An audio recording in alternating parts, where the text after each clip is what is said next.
para lá do uivo. Lobo mau, esqueçam, isto não é meditação.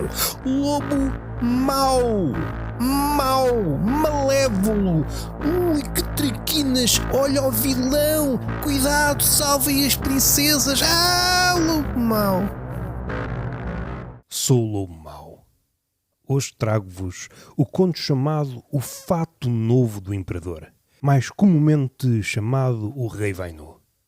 Sucintamente temos um imperador que não governa, desfila. Um líder cuja principal ideia política é mudar tantas vezes de roupa como um rapper num videoclipe. Uma espécie de influencer com alfaiates parasitas. Um parasita que é parasitado, uma matriosca de oportunismo. Avancemos para a história propriamente dita. Eis que chegam, vindos sabe-se lá de onde, dois costureiros com mestrado em ludibriar vaidosos megalómanos. Prometem ao imperador um tecido tão raro, palavra-chave, que só os inteligentes e dignos o conseguiriam ver. Dizem, majestade, é invisível para os indignos e idiotas. Antes da majestade se aproximar do tecido propriamente dito, de o testar, enviou vários comissários que, alertados para esta suposta verdade, alegaram que o viram. É o primeiro teste de QI. A vergonha existe e é altamente escalável. O imperador pensou, não vejo nada, mas se disser que não vejo, admito que sou burro. Característica que eu tento a todo custo ocultar.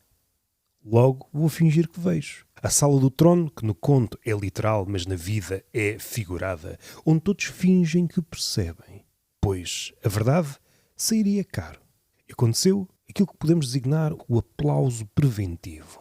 Dá-se o desfile. O imperador vai nu, com a confiança de que está a usar Gucci, mas só com as carnes de origem. Estamos diante do primeiro desfile conceptual da história. Ninguém percebeu nada, mas ninguém queria admitir. No meio da multidão, uma criança grita: "O imperador vai nu!" O inocente expôs o óbvio. O homem está com o rabo ao léu em plena praça pública. Isto parece uma parangona de outros tempos. Mesmo após a verdade, coisa que parecia ser uma rachadura entre o antes e o depois, tudo se manteve igual. O imperador persistiu. A mentira já estava institucionalizada. Uma história sobre gestão de reputação coletiva. Tanto o imperador como o povo mantiveram-se do mesmo lado da barricada. Fingimos que vemos, para não sermos o burro. É uma cegueira industrializada. É um conto sobre gestão de reputação coletiva. Toda a gente fingiu, à exceção da criança, para não sermos burros, para não sermos indignos, para não sermos, eventualmente, escorraçados. No fundo, é uma alegoria para o LinkedIn. Não é cegueira. É gestão de carreira. O silêncio paga melhor que a verdade. A bajulação tem plano de saúde. Não é moda. É criptografia moral. Quanto ao povo, preferem ser cúmplices do ridículo do que alvo do ridículo. Repito, preferem ser cúmplices do ridículo do que alvo do ridículo. Isso pô-los-ia numa posição ingrata, afastados, um alvo fácil. A criança, um whistleblower sem agenda política. Todos ouvem, a bolha estala e o imperador continua a desfilar. Parece que estamos em Portugal. Parar seria admitir o erro. Continuar é apostar na inércia coletiva, coisa que rapidamente se apossa novamente do povo. Em suma, quando a verdade se demora, a mentira arranja protocolo. E a comunicação da crise, a narrativa oficial, tratou-se de uma performance disruptiva que questiona os limites da indumentária. Resumindo, a bajulação enquanto modelo de negócio. Este é o conto. Voltemos a ele com outros olhos. Talvez possamos colher mais alguns ensinamentos do conto. Se a descrição tem mais adjetivos que substantivos, estás a vender ar. A versão raw do conto.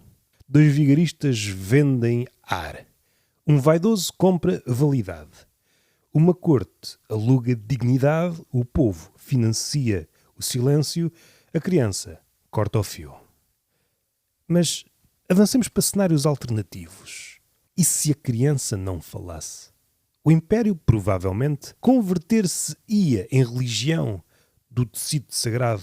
Toda a grande mentira deseja vir à doutrina. Só precisa de tempo e liturgia. E se o imperador parasse? Ria de si próprio e despedia os vigaristas em praça pública e o conto acabava como renascimento. Isso era assumir um erro crasso, coisa que é muito incomum quanto mais subimos na escala social. A vergonha não está no nu, reside antes no couro. Tive acesso a um diário do imperador. Vamos ler algumas partes. Diário do imperador. Como fui visionário e ninguém entendeu. Segunda-feira. Briefing do estilo. Hoje chegaram 2 alfaiates extraordinários. Prometem tecido que só os inteligentes podem ver. Primeira reação, entusiasmo moderado. Segunda reação, total fascínio. Terça-feira. Passei horas frente ao espelho. Não vejo nada. O que não vejo é uma oportunidade para treinar a imaginação. Imaginação é poder. Quarta-feira. Ministros, conselheiros, todos maravilhados. Suspeito de bajulação organizada. Mas a etiqueta obriga a que me cale. Quinta-feira. Ensaio para o desfile. Se me veem nu, é porque não percebem o conceito. Sexta-feira. Desfile. A multidão é um ecossistema fascinante. Sou o epicentro de uma performance social. Cada passo meu reforça a coesão da mentira. Assim se faz uma nação. A criança, finalmente alguém sem medo. Que rude. Destruiu sem peias um trabalho artístico. PS. Os whistleblowers começam cada vez mais cedo. Equacionemos o ponto de vista dos alfaiates. Reunimos-nos à luz das velas e pensámos: o que vende melhor? Roupa? Não. Medo? Melhor. Vaidade? Isso. Risco mínimo. Retorno épico. Vender nada como se fosse tudo é a arte do século. O truque? Convencer que quem não vê é idiota. Ninguém quer parecer ridículo. A criança grita vai nu. Reação do imperador. Mínima. Acertámos, ficámos ricos e não gastámos tecido nenhum. Fomos os coautores do delírio coletivo. Encontrei um testemunho da criança, preservado numa cassete. Ser criança é não ter medo de ser burro. O elefante estava a dançar tango na sala e... isto aqui não é a Argentina. O imperador vai nu. Silêncio, olhares, sussurros. Toda a corte olhou para mim como se tivesse cometido um crime. Eu vi o nada. Eu vi através da ilusão, da vaidade, vi através de anos de manipulação social. Fosse eu mais velho e teria enverdado pelo ativismo. Destruí a narrativa deles com 4 palavras. Como pequeno ser humano, não tenho nada a perder. À tarde quebrei a ilusão do imperador e à noite comi choca-pique. Nós somos o povo, sempre no desfile, sempre nas margens, sempre aplaudindo e por isto e por aquilo. É isso que se espera de nós. Façamos um barulho de fundo. O imperador manda organizar um cortejo e lá vamos nós, com a rabinha a dar, de chapéu na mão, a fazer de conta que estamos impressionados com alta costura. Demos logo o ludíbrio, pá. O homem estava nu. Mas o que é que havíamos de fazer? Levantar a mão e dizer: mas está a passar a vergonhinha em praça pública? Não basta os trocadilhos que diz diante da padeira? Nós não somos burros, somos sobreviventes. A sobrevivência, meus amigos, não se faz com honestidade, faz-se com fingimento. E não somos poetas. Aprendemos isso cedo. Rir da piada do chefe, mesmo que não tenha graça, elogiar o cozido da sogra, mesmo que saiba a sola de sapato barato, fingir que percebemos a declaração de impostos, mesmo que seja escrita em aramaico. O desfile era só mais um episódio dessa mesma novela, de uma trantantada de uma ponta à outra. O mais genial foi a criança. O puto, o pequeno terrorista da inocência. Nós, o povo, estávamos todos alinhados no grande teatro do engano. E de supetão vem o putinho, com a sua voz cristalina, sem medo de parecer estúpido, e grito: imperador vai nu. Silêncio. Um silêncio que parecia pesar toneladas. E dentro de cada um de nós, um riso sufocado, um alívio imenso.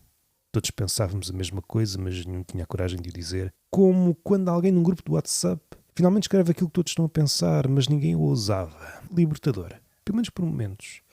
E o feitiço quebrou-se. Um riso daqui, outro dali, primeiro disfarçado, depois em cor. Nós, o povo, sentimos uma estranha alegria. O poder tinha sido exposto.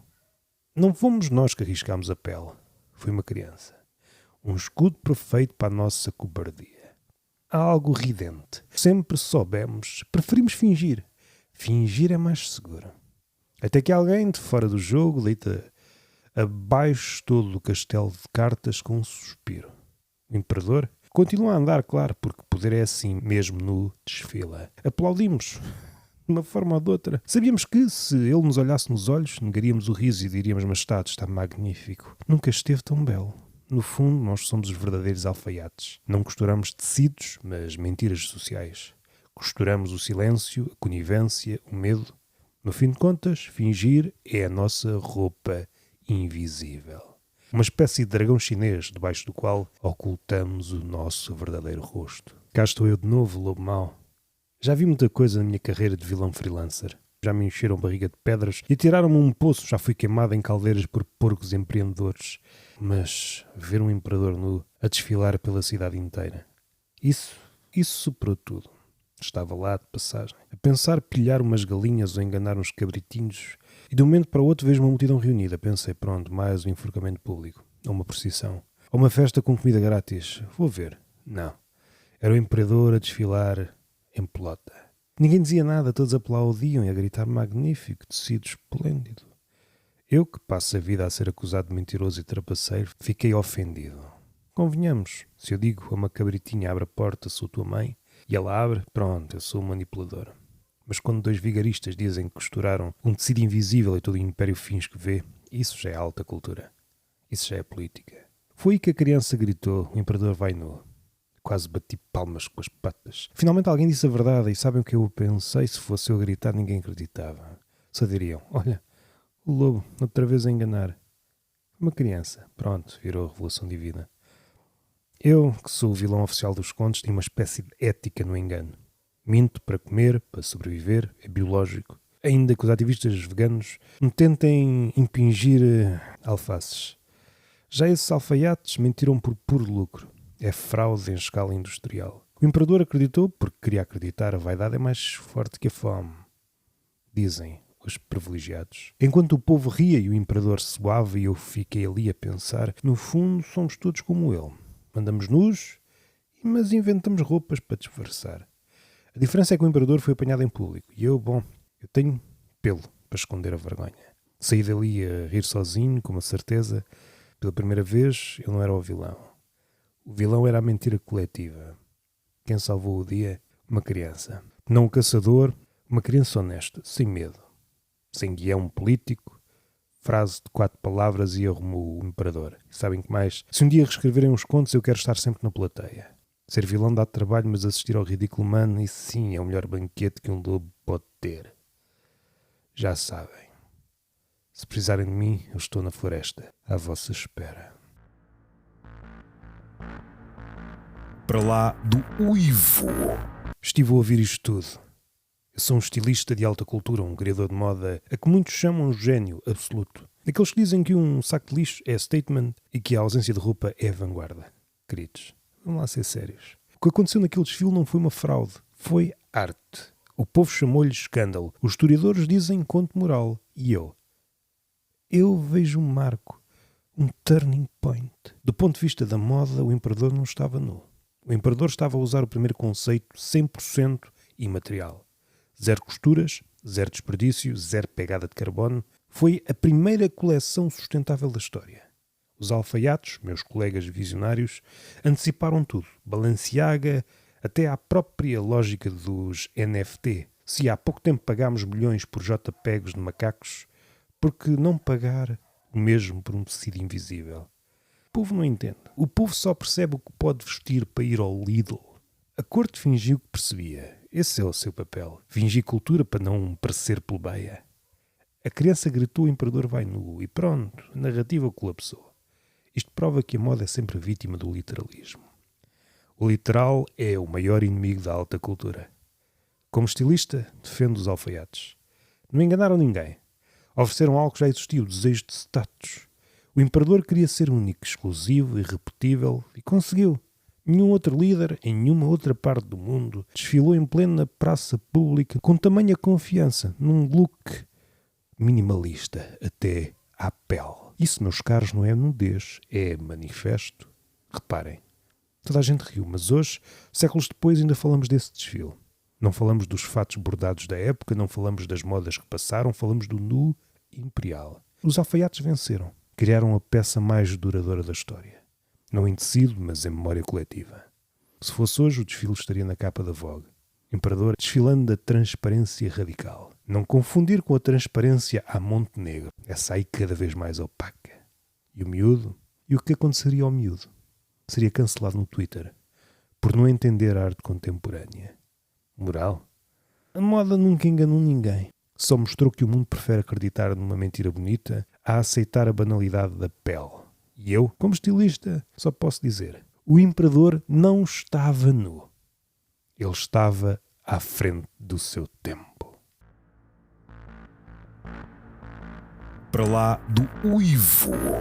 Lobo. Se eu, Canetti, estivesse a observar o imperador a desfilar nu, não me preocuparia com a moda, mas com a massa que se forma em torno dele. O imperador nu não é apenas um homem sem roupas. É o núcleo de uma energia coletiva. Uma engrenagem de vaidade, medo e conformismo. Cada passo seu é sentido pela corte como um ritual sagrado.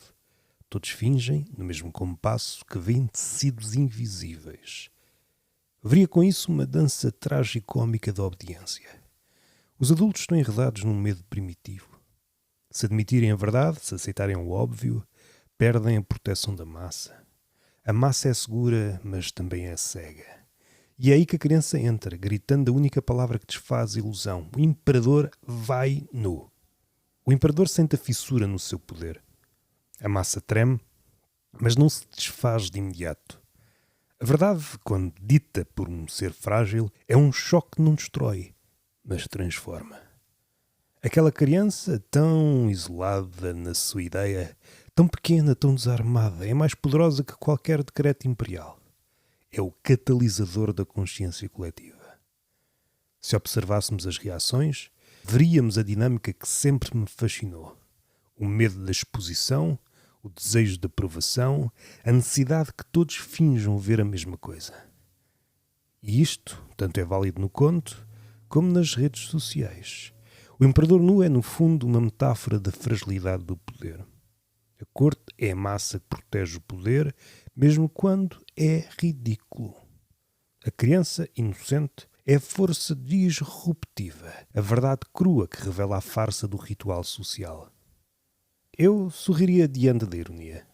A história é a mesma de sempre. O poder sobrevive da crença coletiva e uma criança consegue quebrar essa crença com uma simplicidade. Não é vingança, não é política, é a demonstração de que a massa só se mantém enquanto houver silêncio e medo. Repito, silêncio e medo. Quando alguém, mesmo pequeno e aparentemente insignificante, desafia isso, o império inteiro inclina-se, mesmo que por um instante, perante a verdade nua e crua. Para lá do uivo. Lobo mau. Mau. Esqueçam, isto não é meditação. Lobo mau. Malévolo. Ui, que triquinas. Olha o vilão. Cuidado, salvem as princesas. Lobo mau.